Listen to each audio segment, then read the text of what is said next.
Welcome to It's All About the Questions, where learning to ask the right questions can help you achieve lifelong success. Now, here to help you ask all the right questions is award-winning author, international speaker, and business strategist, Laura Stewart. Good morning, afternoon, and evening, everyone, and welcome to the show. As always, my favorite part of the week when I get to be here with you, my listeners, and my awesome guests, and of course, Mr. B in the booth, taking care to make sure everything goes as planned and even as unplanned. He makes it seem so smooth and seamless. So thank you always, Mr. B, for helping me out, being in that booth and making sure that this show actually goes to broadcast. Today I've got somebody that I've been thinking about having on the show for years, actually, and she's somebody I've admired since I met her at an Author 101 conference where I was speaking and attending. And everybody I know that comes to me and says, Laura, you're so good at helping authors get books published and just giving your thoughts on early editions of books and proofreading and things like that. And I often get asked questions about screenwriting because so many people I know want to have their books turn into movies or plays or TV series. And they're like, well, this book is so good and it did so well, or it didn't even do that well, but I think it would make a great movie. My life story is so amazing. And I can't even begin to answer those questions because I don't know the first thing about what makes a good screenplay, because so many shows that I like and movies I like are critical failures. So I'm the last person to judge. But my guest is not. I've got the amazing, award-winning producer, writer, screenplay writer, a script doctor, and teacher, professor at NYU, Marilyn Horowitz, is in the studio, well, actually on the phone in the studio with us today. Marilyn, welcome to my show, finally. Yes, thank you for having me on. I remember having a really fun lunch with you back at the Author 101. Yes. I've never forgotten that day because I just thought you were so cool, so neat, and so down to earth. And, sometimes you meet people and they don't live up to expectations, and then there are other people that exceed expectations. Well, thank you very much. Thank you very much. Goes two ways. And I read your book, and I had the same experience of going, you know what, I don't ask enough questions. Yeah, to me, when I think about you being a professor at NYU, which has one of the preeminent film schools in the world, right? Second highest rated. Oh, it's only second? I'm a New Yorker, so anything from New York is always top rated to me.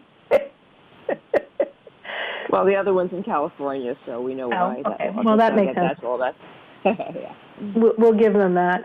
I mean, how did you choose screenwriting and writing and being a professor as your path? Because it's not the normal path for most people. It's true. Well, when you do things right, the path finds you most of the time. And my experience was that I was always a writer. I was also a fine artist. But I got a scholarship to NYU, and it was for education, art education. I went, I can't do this. I can't cut out paper dolls for children. It's just not me. And my dad had a friend. At that time, the film school was not, what it is now, or known. And so he had a friend, and he said, well, film, I come from a film family. Both my father and my grandfather were general counsel of Columbia Pictures at different times. And my grandfather was a movie lawyer who represented Charles Chaplin and Douglas Fairbanks and Mary Pickford and Lucky Luciano and Ernst Lubitsch. Wow. And my dad is one of the founders of MTV, so I have a lineage. And I have a business head, but I wasn't very interested in that being that my thing. I was a fine artist, so I went to NYU Film School, and that's how I got there. and I was probably one of the only women in my class at that time who made a short film, which I wrote, produced, and directed, which then got sold to Showtime. And heartened by that, I just kind of kept going. And then I wrote a novel called The Cold Room, which got optioned a week after I wrote it. It never got published. And I worked on that for a year. And then somehow after that, one of my girlfriends got pregnant. She said, could you please take over my class at SBA? It's the master class for screenwriters.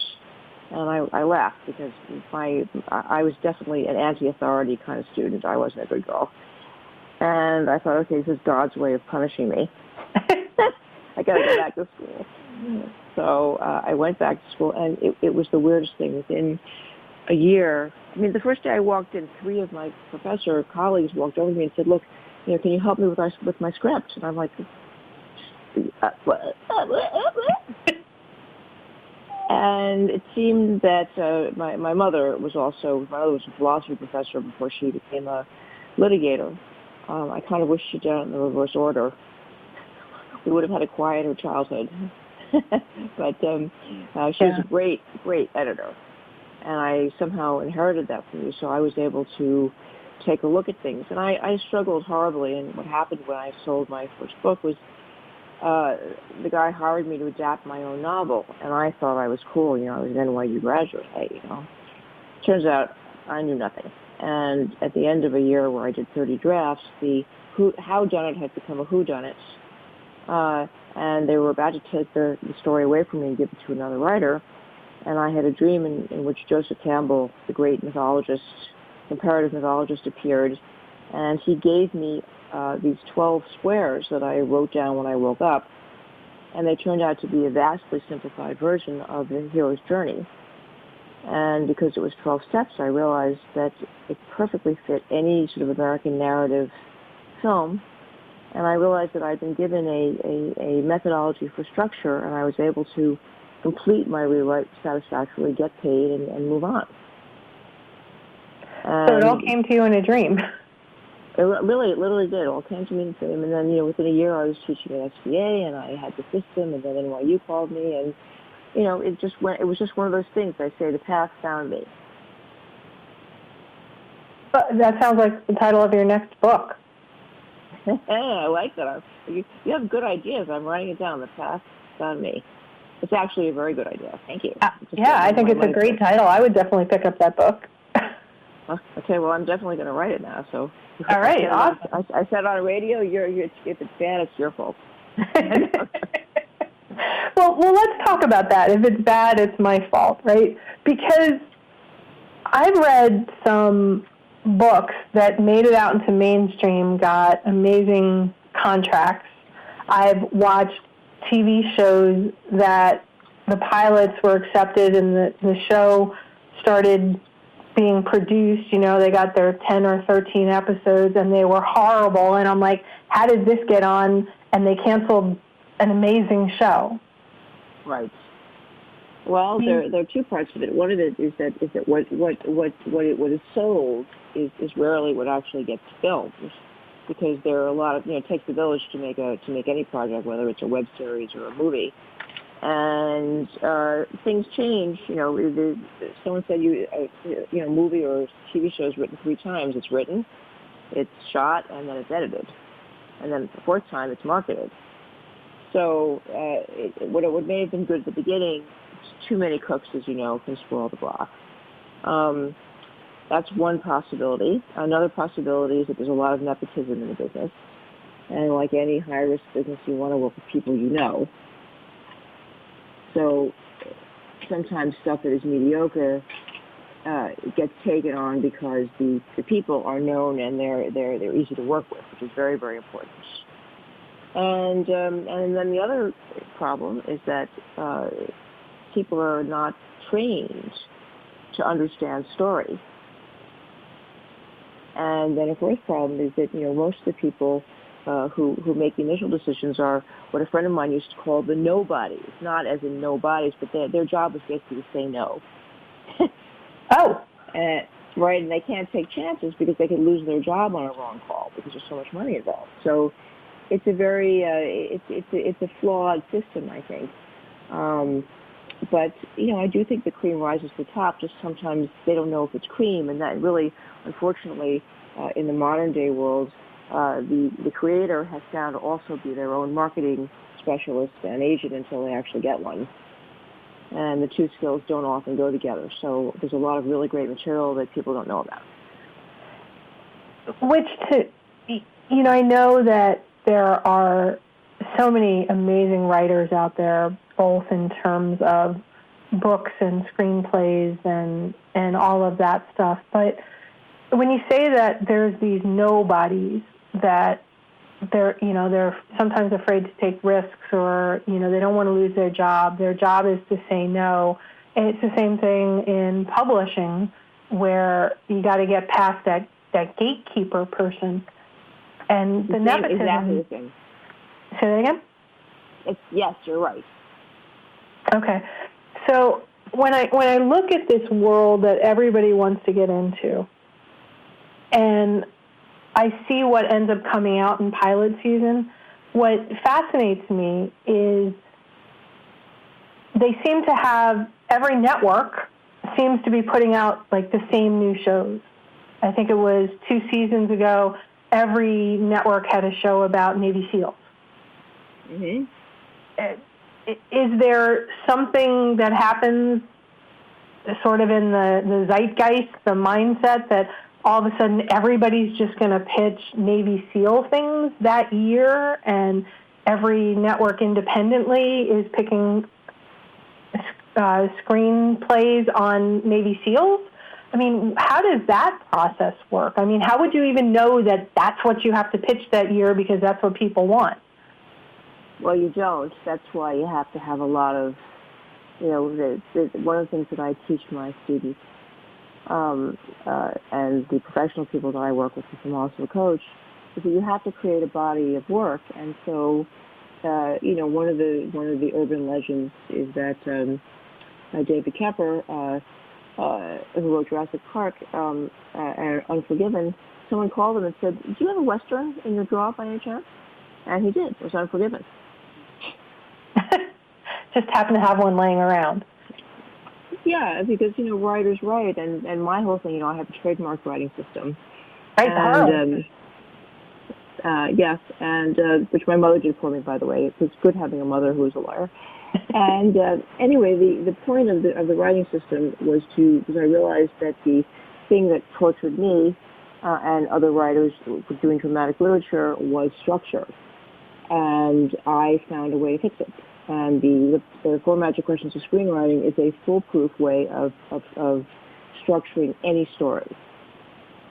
And part of the reason that I did that was because a lot of my private students were people who were busy. They were working on shows or they were doing movies, and they had to come up with their next future material. How could they do that when they were that busy?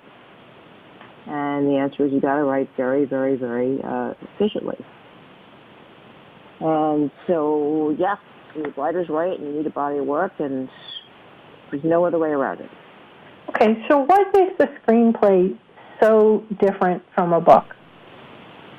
Like writing a novel or a nonfiction book? I mean, it's a great question. Okay. Finish your question. So that was it. I mean, to me, it just seems like a foreign language, and it doesn't seem quite so literary. Ah, interesting. Well, now you know why you are a master of the questions, because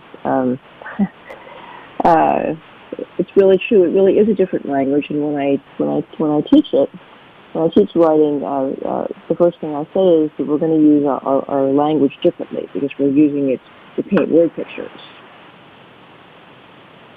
because it's a visual medium. And one of the things that makes it fun is that you have to show, not tell, literally. Whereas in a novel, you can talk about what's going on. You can say, last night she had a dream in which her mother appeared to her and told her she should take tango lessons. In a movie, you have to actually see her in bed. You have to sort of, make the screen look different, to make it fuzzy. You have to now do a scene where her mother comes to her and tells her that, and you have to have her waking up in the bed. You see what I mean? Okay, so you can't leave as much to imagination. You have to literally tell everything? Well, no, I mean, opposite. You have to show everything. You have to show everything. In other words, it's very different because you don't have the luxury of point of view, and you don't have the luxury of the inner voice unless you use narrators. So the difficulty is the inner thoughts. That's why so many novels make good movies, because the novelist has done the character work and the story work, and then the translation into a visual, linear story is again its own art form. But a lot of the development work has been done. An interesting comparison is you go take a look at the book Ordinary People, and then you look at the movie. You start to see what kind of alchemical work is done, or Silence of the Lambs, or any number of books that have been translated. Nicholas Hornby's books. You read the book, and the book is a first-person interior narrative, and then you go see the movie, and it's all happening on screen. So there is a translation. Also, movies are a certain length. Movies have a certain rhythm that people need in order to feel satisfied. And also for many reasons, you need to keep films to length, because otherwise they become incredibly expensive. When you're writing,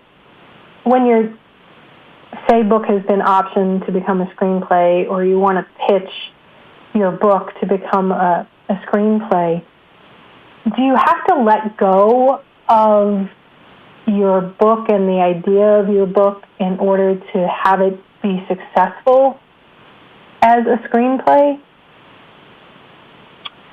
Well, again, you always ask lots of questions. I love them, but they're not bullet point answers. I have to give you a slightly more in-depth answer. Right. Yeah. So the answer here is it's a complicated answer, which is every exception proves the rule. Rocky, Sylvester Stallone wrote Rocky. People kept trying to buy it from him, and he just refused. And he was living in his car, and he just held on, and finally he sold the screenplay as it was, and he was in it the way he wanted to be, and it was a huge hit. And that seems like it's more of an exception to the rule, where that seems to happen. Is that not correct? Yeah, it's definitely an exception. I mean, for the most part, like anything else, if you're lucky enough to get your first project sold, you are going to have to be willing to transform the thing. And the reason for that is because, the good reason for that is because things get better, when you have other eyes on them. But you have to be able to, you need to be able to control when things get out of hand, if you like. And it's complicated. I look at some of the big blockbuster stuff that's come out recently, the Lord of the Rings trilogy, the Harry Potter books, the Game of Thrones. And each of them, Lord of the Rings, they tried to bring to the big screen and the small screen more times than anybody could count. And it finally took the most recent, where it crossed 3 books, 3 movies, to really capture the feeling of the books. And people say with the Harry Potter books, the books are so much better than the movies, which I agree as well. How does an author, if they're writing a book, and I don't know if this is probably another not simple answer, Marilyn. You have an author that's writing a book, and they go from the beginning, I know I want this to be a movie or a TV series. Is there something that they can do from the get-go when they start writing the book or formulating the book to make it easier to be picked up or optioned for? You need a great story. The 3 things that you need is you need a great concept, great characters, and a great story. This is true of any medium, any story, anywhere. And in terms of answering that question, I work with an equal number of novelists, and I'm a producer. Book of Zev is a novel that I wrote, which I love. Thank you. And my other writers have been published by Doubleday and St. Martin's and so on and so forth. And the secret is that I use my structure that I developed to help people write novels. In the sense that because there's a map, the idea is, well, in a movie you have one map for the movie, but when you write a book, you have more freedom. We do a map for each character, and then we figure out how much the writer wants to actually share with the audience. And that helps make it, more translatable because it was structured well. In other words, the whole point about Joseph Campbell is Joseph Campbell said there is an innate, almost biological, cellular story, the way we organize our experience. And when we look at entertainment, we want that mirrored so that we can have a satisfying experience. So one of the reasons that I'm able to teach newbies how to write a decent screenplay in 8 or 10 weeks is because you've been dreaming. Even if you never wrote anything creative, you've been dreaming 3 to 5 times your entire life.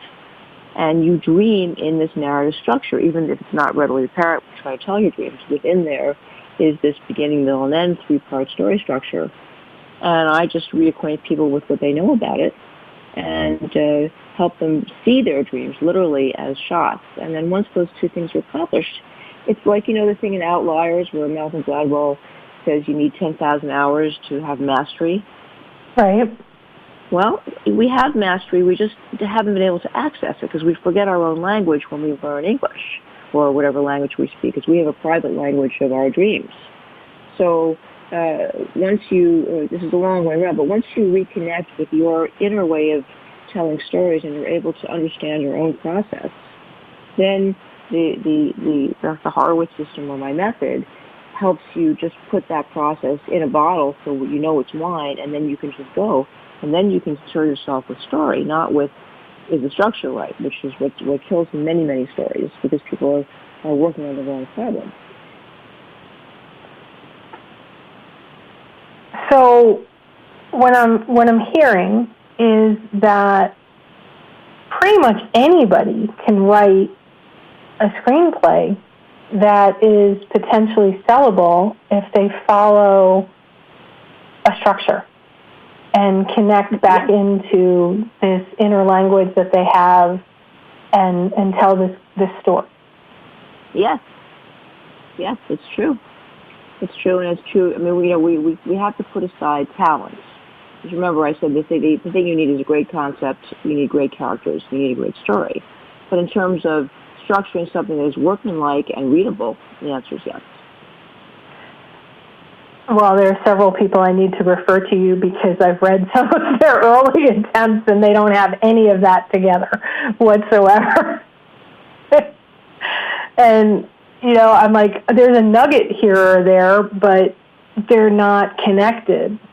And that's where I think as editors are the secret sauce to any good book, any good screenplay, anything that we see out there. It's because somebody else has taken a look at it and helped the author put it together.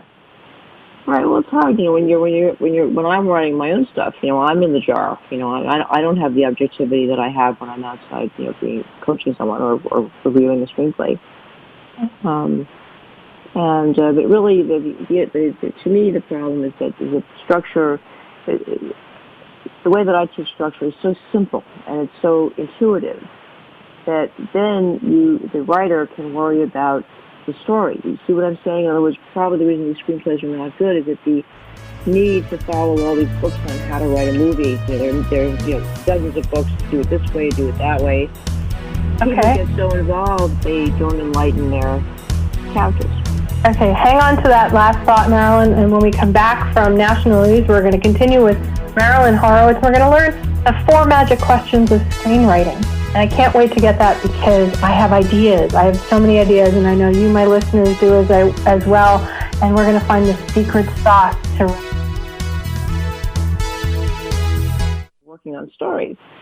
And so the 4 magic questions help you go back and forth between the 2 parts of your brain and keep yourself creatively structuring, if you like. Does that make sense? It's a way of connecting those 2 very different parts of you and making them dance together. I never thought of it that way before, but, like the outlining process is very much the math brain, right? Okay, I have to do 10 chapters. Here's my totals. I have this many words I need to write, writing a nonfiction or a novel. And then in a screenplay, the acts, the scenes, I never really thought of it that way, how you balance the two. But, wow, no wonder so many writers are sort of psychotic. Well, and they're unhappy, and that's why things take so long. Writers are very, very hard workers. They're just not necessarily trained to work smartly. It's like working with one hand tied behind your back if you can't integrate. And when I developed my system, and the other book is called How to Write a Screenplay in 10 Weeks, and it's actually a workbook where it was designed because of this discussion about the brain, where you sit down with the book, and I do this in my classes, and in 2 hours, you can develop an entire story because you're going back and forth and you're dipping in. And by the way, because I was raised conservative Jewish, I come from the Talmudic tradition of asking questions. So everything in my writing system relates very much to what you do. So that's why there are 4 magic questions, because once you ask questions, that's the way of promoting ideas, whereas if you make statements, as you know, you get nowhere. Very, very true. Or if you ask the same question over and over again, trying to get a different answer because you want a certain answer, your life tends to never really move forward. Same kind of idea with screenplays, I'm thinking? Yeah, very, very much so. And I've worked on things that go for a very long time. Because of the time factor, let me tell you very briefly how the 4 magic questions work. And I've used them to help people write business books, travel books, memoirs, develop TV shows. One of my proteges was nominated for an Emmy this year. Basic idea, as I was saying at the break, is that Joseph Campbell identified the idea that there is a basic story. It's within us. And really, the trick is, how do you release the story that you're trying to tell? Okay. How do you get the crazy grapes out of your head into a wine bottle so people can recognize what you're doing, right? Right. And that's the purpose of structure. And in order to write a good screenplay outside, in the first try that you've never written before, you have to satisfy what the audience will want to know about your story. So the 4 questions, basic act structure for almost everything is 3 acts, beginning, middle, and end. Almost everybody knows this, right? In a movie, again, we're using the 2-hour American narrative as our example. You have 3 acts. One is a half hour, one's an hour, and one's another half hour. And the problem for many people is that the second act is very long, and it's hard to tell a story for an hour. It's hard work. So at a certain point, I realized that really Act 2 had 2 parts. And so I sort of went Shakespeare on it. And so now in the 4 magic questions, we have Act 1, Act 2, Part 1, Act 2, Part 2, and Act 3. So Act 1 asks, what is my character's dream? Right? And the dream is a simple dream. Dorothy wants to find home. Luke wants to become a Jedi Knight. Right? It's very, very simple. Right. And then Luke wants to get off Tatooine at the basic thing, and then he dreams of other things. Got it. Okay. Big Star Wars geek. Yeah, me too. And then Act 2, Part 1 it is either the dream or the nightmare. Now, in the case of Star Wars, it's the dream because he gets off Tatooine and now he's learning to use the Force, right? Right. But in The Wizard of Oz, it's the nightmare because she ends up in Oz after the tornado. So it can be either way, but the idea is you do those parts, and then the 3rd magic question is who or what would my main character, quote unquote, die for? And that's a different part of the story where the character must undergo an ordeal to become the person who can solve the story problem, because otherwise there's no movie. If he could have done it in Act 1, we have no movie or no screenplay or no TV show. So in Luke's case, of course, he gets on the Death Star and they get stuck in the trash compactor, right? Right. And he has to step up and become a hero, and he uses R2-D2 to prevent them from getting squished. And his reward is that he gets the plans to the Death Star. And then with those plans, now Act 3 can occur because he has been transformed into a person who believes he can be a hero, and he's been given the secret knowledge, like in a fairy tale or a myth, which is the Death Star plans, and now he can affect the future in the third act. And in the Wizard of Oz, it's exactly the same structure. She gets to Oz. She has to go on the yellow brick road. She gets to see the wizard. The wizard won't send her home until she gets the witch's broom. She has to get the witch's broom, which she does. That's the Who or What Would You Die For in Act 2, Part 2. And then in Act 3, she goes and she gets herself back to Kansas using her ruby slippers once she realizes that the wizard is not a wizard.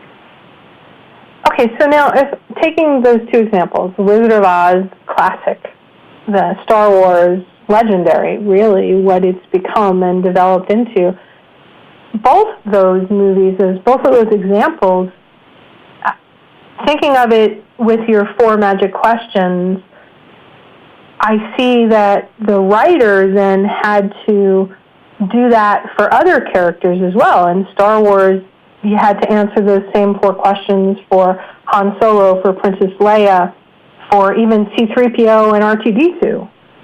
And most importantly, for Darth Vader and the Emperor. And Darth Vader. And then carry that, in this particular case of Star Wars, through sometimes successfully and sometimes unsuccessfully, so many newer movies. And in The Wizard of Oz, you had the Scarecrow and the Tin Man and the Lion and, Glinda, the good witch, and the wizard himself, and all these other characters. It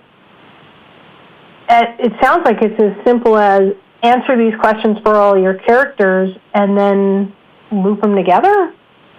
Yeah, then you need the structure and how to write a screenplay in 10 weeks, how to lay that out, because the structure of any film has a certain shape. So this is the preparation work to now be able to structure the screenplay and figure out what scenes go in where and what events have to happen with the right kind of preparation. So all this stuff is very simple. It's not easy, and we're not taking into account whether or not the writer has any talent. But let me say one more thing about the 4 magic questions and explain why they're foolproof. Okay. Now, also, you have to understand, I've worked on a lot of business books where people have to tell their own story, but professionally. Right. It's the same story. It's the same thing. If you were going to do a memoir, or actually you really do this in your book, which I think is, by the way, a wonderful book. Thank you. Because you talk about your dreams. You want to understand your world. You talk about the nightmare, your divorce, and stuff like that. And you talk about how, you're willing to get honest and ask the right questions, and you succeeded. It's the same. You answered the 4 magic questions without even knowing it. I think I must have, in some other life, taken your course. Well, I think it's deeper than that. I think I just identified something that we do and I made it simple. Right. Sort of like Kleenex. Sure, you need something to blow your nose into, right? Right. So someone invented it, and that's it. So hopefully, someday the 4 magic questions will be like Kleenex. Everybody will just go, oh yeah, that's what we do.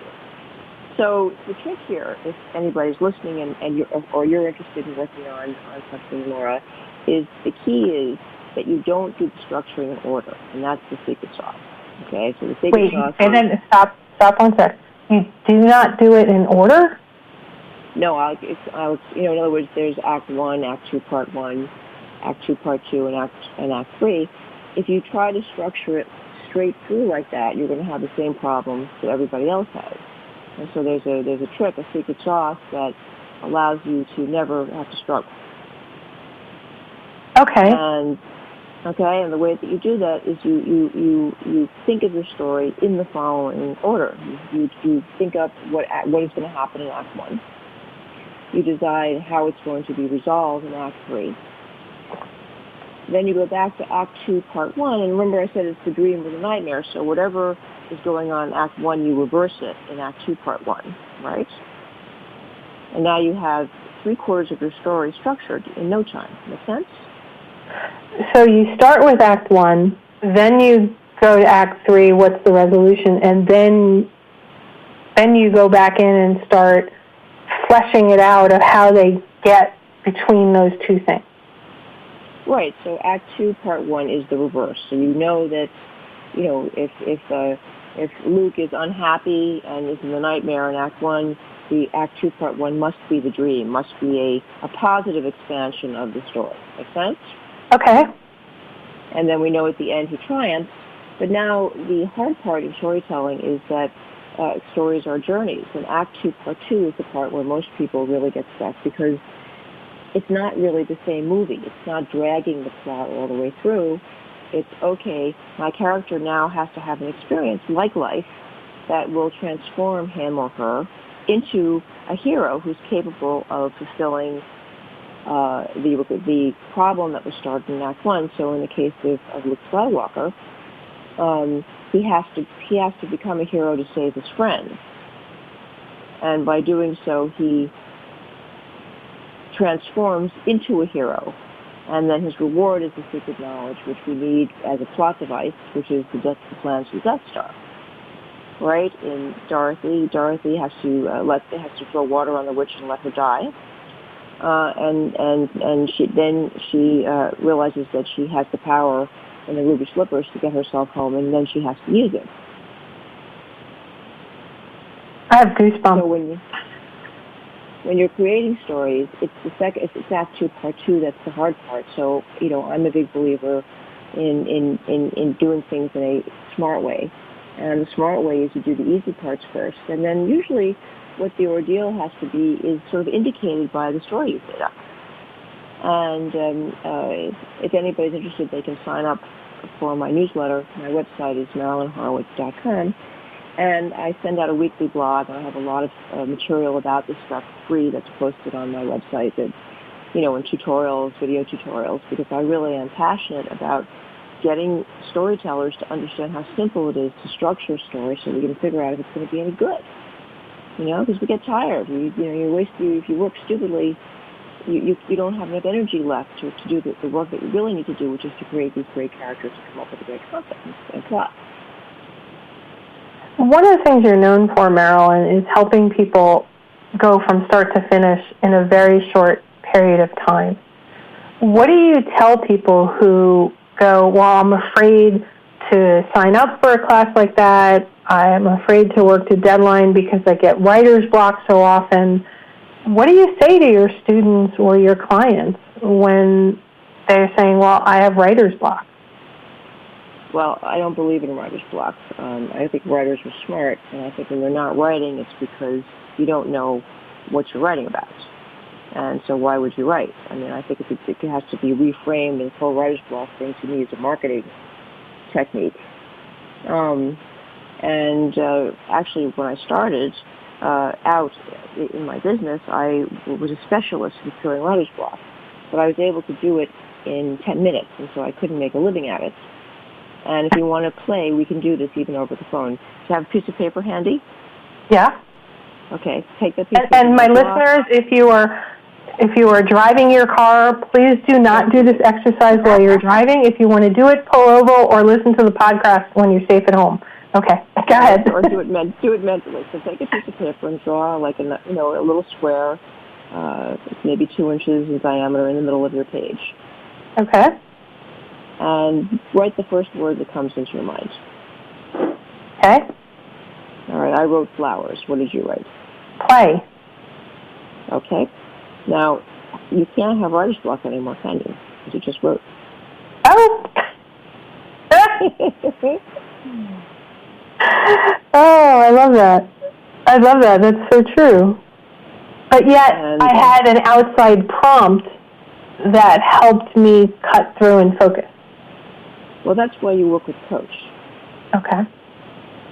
Or that, you know what I mean? In other words, where you find your own prompts. You can use a dictionary, you can use a writer's book. You just have to, the real issue is if you're doing this work alone, again, not while you're driving, obviously, is you work with a timer, and you set the timer for 5 minutes, and you just write anything. You just write anything. Like, I hate writing, I have writer's block, I'm never going to be any good.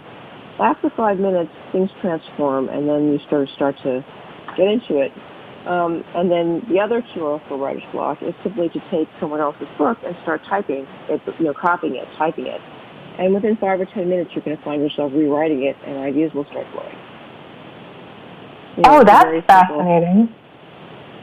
So take somebody. I make a living. You make a living, say? No, I say I couldn't make a living because I could churn it so fast, so that's why I went on to do other things and develop my writing system. I mean, I'm joking, but it was also true. I had such a facility, and, you know, once people wrote in that little box, they were like, you know what, you're right. It's interesting because it was so simple, and you took me outside the way I was thinking. You know, I'm focused on the show, the interview, getting all your incredible ideas shared out to my audience as much as I can in the about 50 minutes of actual airtime we have. And you've shaken up my whole idea of, I've got writer's block, why have I not been writing? And what's come to me is because I don't know, I'm not fully thought out of what is the main character's dream, worst nightmare. I haven't answered the 4 magic questions for the current book that I'm working on because I'm not fully invested in it yet. Sure, you have to ask the questions of yourself. That's critical, which is, what's my dream for this project?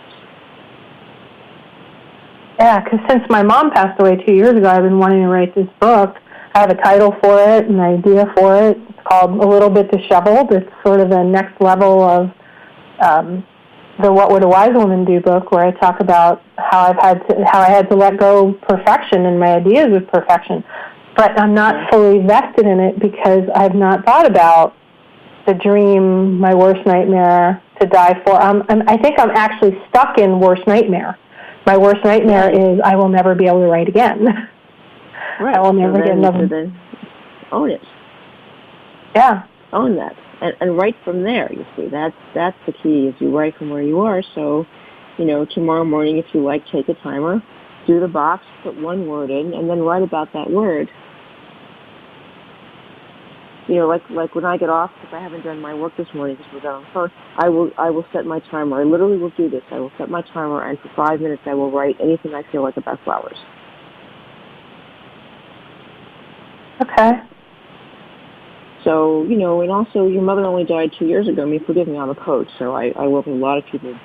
It takes a while, and one of the ways to get yourself to do this is let this book be in her honor, and that's your dream, is to write this book to honor your mother. Which it is. Right? And then your worst nightmare is that you won't write it as to honor your mother. And then who or what would you die for, is you would die to honor your mother. So you can see that you're going to become more active, and then the outcome is you write the book and you honor your mother. Right. And everybody knows the amazing woman she was. Right. But I'm saying if you let yourself be a character in the movie of your life, this tool is very effective. So you're in your worst nightmare. So the way that you get out of your worst nightmare is you literally write your way out of it. You know, like Harold and the Magic Crayon? Yeah. That children's book? The crayon is the box I just gave you. Marilyn, I'm so glad you were on the show today. You know, and every day for 5 minutes, you write about whatever you put in that little box, and you don't get on your own case. Just give yourself 30 days to start getting your muscles back. It's just writing every single day, starting with one word, whatever the first word that comes into your mind is. Into your mind, use a dictionary. There are lots of books of writing prompts. Okay. Now, I know you mentioned your website earlier in the show, but what's the best way, again, MarilynHorowitz.com is your website, right? Yes, it is. And I send out Go ahead. I send out a weekly newsletter with writing prompts, which is another thing that you could use. And I have about 100 or 150 of them collected on the website. And I send out one every week, and I have an article on, when you sign up for the newsletter, you get a free article on how to write a treatment, which is how you write a dramatic story. But it's very useful. It would be useful for you in trying to think of the book about your mother's life and stuff like that, because it shows you literally how to use prose to sort of start organizing something, and also use your visual material. Yeah, and I must have at some point in time when I signed up on your website years ago, it's probably in my email somewhere, but I mean, your website has how you do television writing evaluation and guidance, screenwriting evaluation, your classes, your seminars. I love your weekly emails. I read them all the time. Oh, thank you so much. Again, you've made my day twice already. Well, you know, the joy for me with my show is I get to bring people on who have shifted my way of thinking.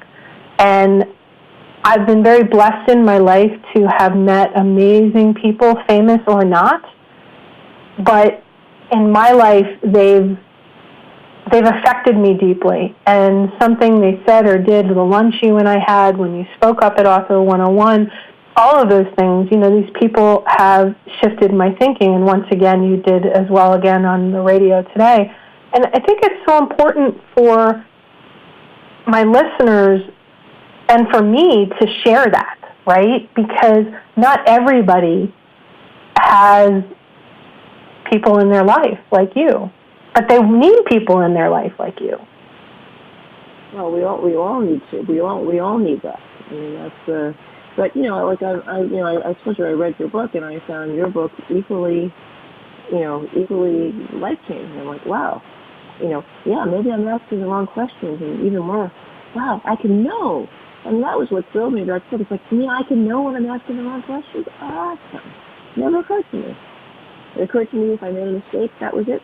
Couldn't fix it. Yeah. So what's a last thought you'd like to leave my listeners with? That we all have an innate story, and if we're willing to use a technique like the 4 Magic Questions as a way of taking score wherever you are about whatever you're working on, you will find that making decisions about what you want to spend your time doing will change tremendously. Okay, I think that's so important. You need to say it one more time.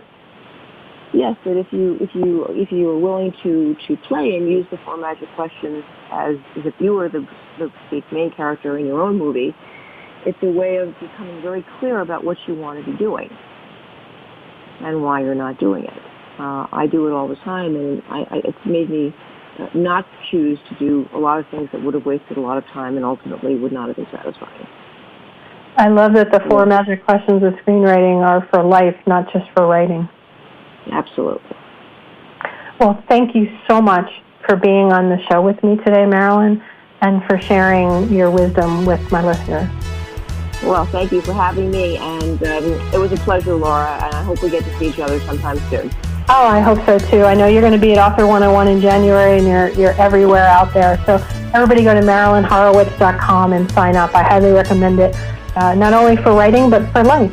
And remember, everybody, the right questions can change your life. So what are you asking today? Have a great day, everyone, and hug someone you love.